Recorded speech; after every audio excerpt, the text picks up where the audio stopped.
Assalamualaikum warahmatullahi wabarakatuh. Hari ini presentasi dari kelompok kami yang beranggotakan saya, Febriska Tiaren Dewi sebagai moderator dan pemateri, lalu ada Rizky Nurul Fatonah sebagai pemateri, ada Elia Ariska sebagai pemateri, Puspita Hani Pratiwi sebagai pemateri, Ulfa Ramadhaniati sebagai pemateri, dan Teni Julianti Utami sebagai pemateri. Materi yang akan dipaparkan pada hari ini mengenai anak berkebutuhan khusus, yaitu tunagrahita. Pengertian akan dijelaskan oleh Elia kepada saudari Elia, dipersilahkan. Baiklah, yang pertama yaitu pengertian tunagrahita.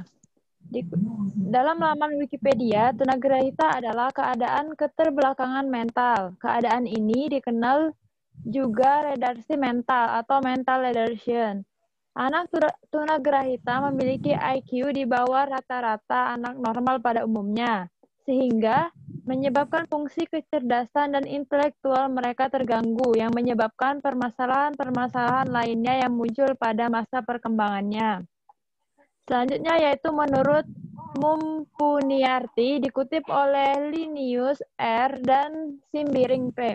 Pada tahun 2020 halaman 89, istilah tunagrahita disebut sebagai hambatan mental atau mentally handicapped untuk melihat kecenderungan kebutuhan khusus pada mereka.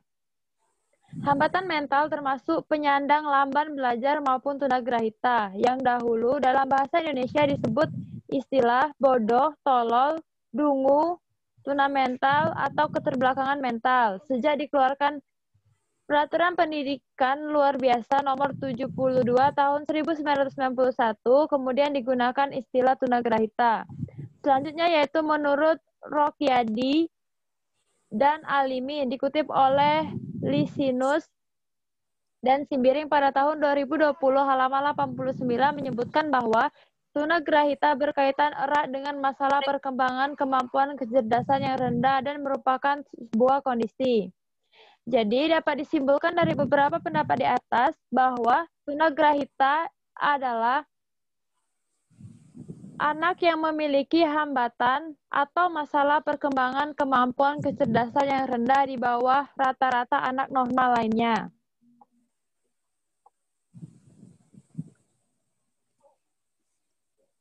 Baiklah, apakah sudah selesai, Saudari Elia?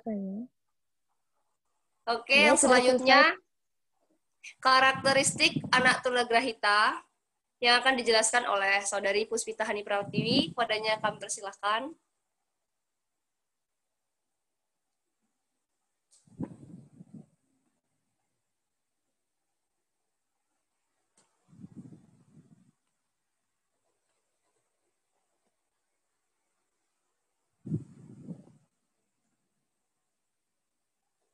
Maaf, Saudari Pita, suaranya tidak masuk.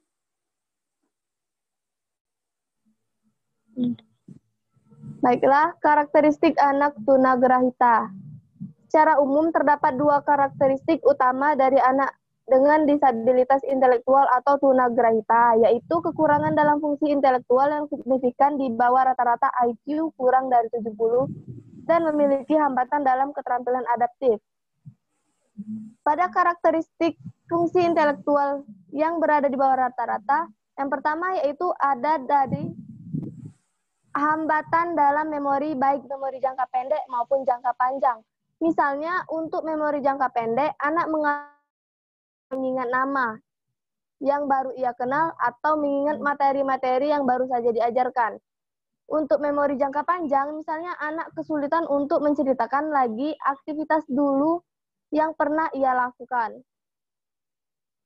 Yang kedua yaitu ada hambatan dalam persepsi, di mana anak biasanya kesulitan dalam mengenali konsep arah, kanan kiri dari konsep anggota tubuh maupun benda, mengelompokkan dan mengenali bentuk, kesulitan untuk meniru atau membuat gambar tertentu, misalnya umur 6 tahun belum bisa menggambar orang dengan anggota tubuh yang lengkap.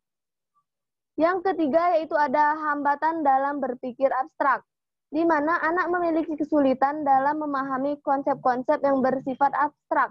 Misalnya konsep hari, konsep angka, dan lain-lain sebagainya. Terima kasih.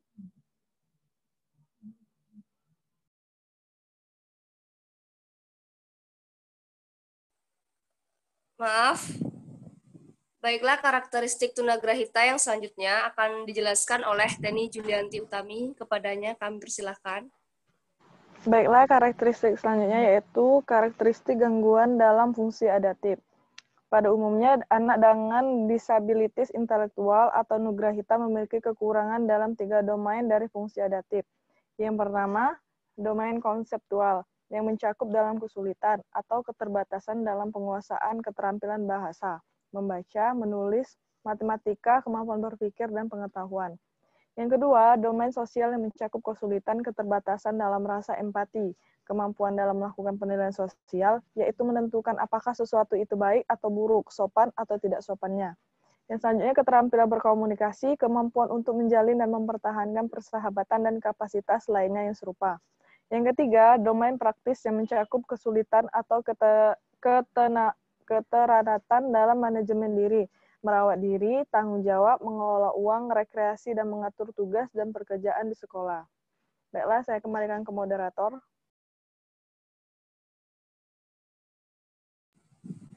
Oke, materi selanjutnya mengenai faktor penyebab anak tunagrahita yang akan dijelaskan oleh Rizky Nurul Fatona. Padanya kami persilahkan. Ya, terima kasih moderator. Menurut Mang Song yang dikutip oleh Maya Sari, mengklasifikasikan faktor-faktor penyebab anak tunagrahita atau cacat mental berdasarkan terminologi etiologi dari cacat mental yang terdiri atas yang pertama, sebab-sebab yang bersumber dari luar. Itu terdiri atas yang pertama itu maternal malnutrition atau malnutrisi pada ibu yang tidak menjaga pola makan sehat. Yang kedua, keracunan waktu ibu hamil. Yang ketiga, radiasi dari sinar X atau nuklir. Yang keempat, kerusakan pada otak waktu kelahiran. Yang kelima, demam yang terlalu tinggi. Yang keenam, infeksi pada ibu, misalnya rubella atau campak Jerman. Selanjutnya itu gangguan pada otak, misalnya infeksi otak, tumor otak, dan hidrosipalus. Kemudian, sebab-sebab yang bersumber dari dalam, yaitu faktor keturunan. Sebab ini dapat berupa gangguan pada plasma inti atau kromosom abnormality. Selanjutnya, menurut Joseph, tahun 2020, ada beberapa faktor anak tunagrahita. Yang pertama, ada masalah dengan genetik bayi. Umumnya, genetik bayi diwariskan dari kedua orang tua. Jadi, bayi mungkin menerima gen yang abnormal atau gen mungkin berubah saat bayi berkembang dalam kandungan. Selanjutnya, ada masalah selama kehamilan. Terkadang, ibu memiliki terkena penyakit atau infeksi yang dapat membahayakan bayi saat hamil. Selanjutnya, mengkonsumsi obat tanpa pengawasan dokter. Mengkonsumsi obat-obatan tertentu saat hamil dapat menyebabkan masalah bagi bayi. Untuk itu, berkonsultasilah dengan dokter sebelum meminum obat jenis apapun saat hamil. Selanjutnya, bayi tidak mendapatkan oksigen yang cukup selama proses persalinan. Selanjutnya, bayi lahir prematur, dan setelah lahir, bayi mendapatkan infeksi otak yang serius. Cedera kepala yang serius pada bayi dapat menyebabkan disabilitas intelektual. Beberapa kerusakan bersifat sementara, tetapi bisa juga permanen. Itulah sebabnya sangat penting untuk memakaikan helm kepada anak saat berkendara bersepeda, misalnya menggunakan sabuk pengaman, menjaga bagian lain untuk menghindari cedera kepala. Saya kembalikan kepada moderator. Terima kasih. Materi yang selanjutnya yaitu mengenai metode pembelajaran anak tunagrahita yang akan dijelaskan oleh saya sendiri. Menurut Delphi dalam Dewantoro tahun 2016, metode yang biasa digunakan dalam pembelajaran anak tunagrahita adalah sebagai berikut. Yang pertama, metode argumentasi. Metode argumentasi adalah suatu metode pembelajaran dengan menggunakan peralatan atau cara khusus. Metode ini dapat digunakan ketika dalam pembelajaran di mana penyampaian materi membutuhkan media, sehingga dengan adanya media dapat mempermudah proses pembelajaran. Yang kedua ada metode bermain. yang bertujuan untuk meningkatkan perkembangan inteligensi, fisik, emosi, dan cara bersosialisasi setiap peserta. Metode ini biasanya diterapkan di luar kelas sehingga dapat mengenai lingkungan sekitar.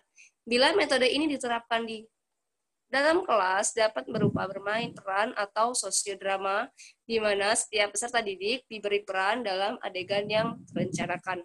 Kemudian ada metode kawan sebaya. Metode kawan sebaya adalah metode yang di dalam kegiatan ini biasanya dipakai oleh peserta didik lain sebagai fasilitator.